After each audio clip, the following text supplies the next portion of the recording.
Eu saúdo os irmãos com a paz do Senhor. Aqui estamos em mais uma leitura diária desta quinta-feira e desde já agradecer a Deus por este momento que Ele tem nos proporcionado para refletirmos em Sua palavra.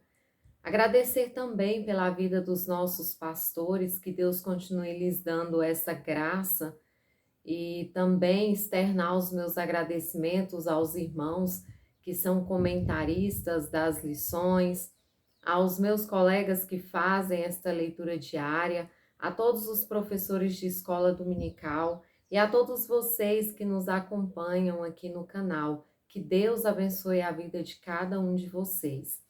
E a leitura diária desta quinta, ela faz referência à lição de número 8, que tem por título Doutrina da Salvação, um tema de extrema importância nos nossos dias atuais.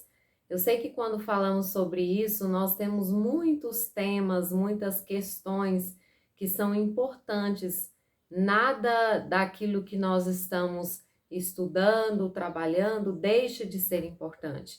Mas quando nós chegamos nesse ponto da salvação, por que eu digo que é de extrema importância?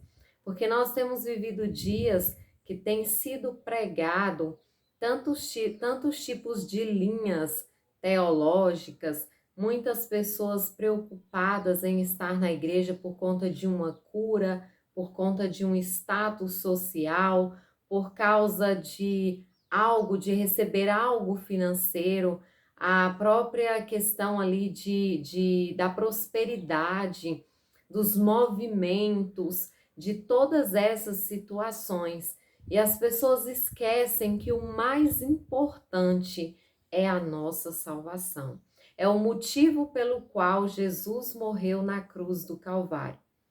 A sua entrega ali não foi para que eu recebesse uma bênção financeira, não foi para que eu recebesse uma cura, não foi para que eu recebesse, de repente, um milagre pelo qual eu tanto almejo, mas foi para que a minha alma recebesse a salvação, para que eu recebesse a oportunidade de salvação, de ser redimida dos meus pecados, ao aceitar e viver este evangelho. A leitura de quinta-feira está em Lucas, no capítulo 1, no versículo 69, que diz assim: E nos levantou uma salvação poderosa na casa de Davi, seu servo. Meus irmãos, neste texto sagrado, nós contemplamos o nascimento de João Batista, quando nós voltamos nos versículos anteriores.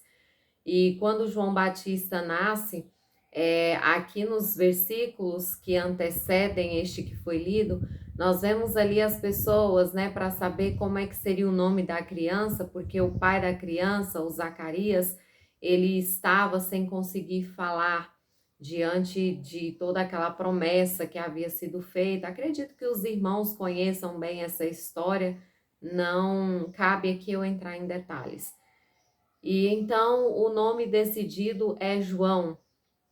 E como nós somos conhecedores, João foi alguém que veio antes de Jesus Cristo e que começou a pregar o evangelho, começou a falar do Messias que viria, e foi o próprio João que batizou a Jesus Cristo. Mas dentro deste texto sagrado nós temos Zacarias voltando a falar, e ele começa a profetizar e profetizar sobre a vinda de Jesus Cristo, sobre a vinda do Messias, sobre a salvação que ele iria trazer para a humanidade, para o povo que estava disperso, sedento, que estava ali desligado, vamos dizer assim, pela barreira que se chama pecado. E quando Jesus ele vem a este mundo, como eu disse anteriormente, o seu objetivo é nos libertar, é nos dar a liberdade de sermos chamados filhos de Deus, de nos dar a oportunidade de alcançarmos a vida eterna ao lado dele. Para encerrar, eu gostaria de contar uma certa história que ouvi dizer que aconteceu nos Estados Unidos, na época da escravidão. para quem já leu ou estudou um pouquinho sobre este momento que muitos países viveram, inclusive o nosso país, os escravos eles eram trazidos e eram colocados expostos nas feiras, amarrados, né, de pés e mãos, e ali os senhores, os homens brancos, no caso do Brasil, eles passavam, né, vistoriando, escolhendo aqueles que eles queriam comprar para levarem para o trabalho escravo. Então, aquelas pessoas que estavam ali para serem vendidas, elas sabiam para onde elas iriam, elas sabiam qual era o destino final delas. E conta-se a história que ali nos Estados Unidos, em uma determinada feira, muitos escravos estavam ali expostos para serem vendidos.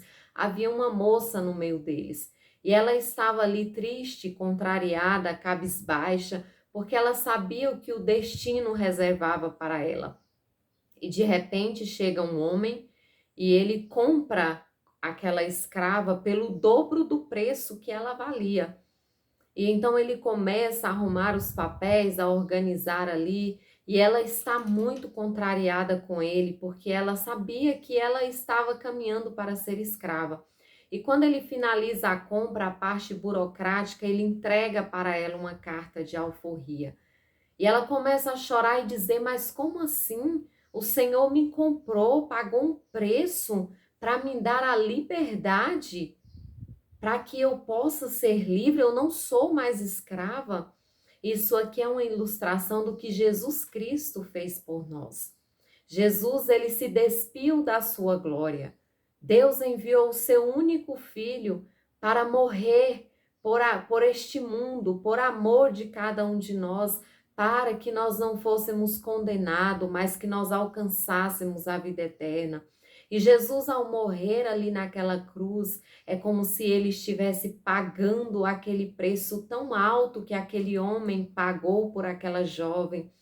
E ao morrer ali na cruz, Jesus entregou para nós a nossa carta de alforria, dizendo que nós estamos livres, que nós estamos livres do pecado, da servidão, da prostituição, das drogas, do mundo em que jaz o maligno. Nós estamos livres, livres para fazer a vontade do Senhor, livres para adorar ao Senhor, livres de todo o aguilhão que nos prendia. Nós estávamos amarrados neste mundo de treva, mas hoje nós podemos dizer que nós somos livres, que nós estamos aqui caminhando neste mundo para alcançarmos uma vida eterna ao lado do Senhor Jesus Cristo. Deus abençoe os irmãos.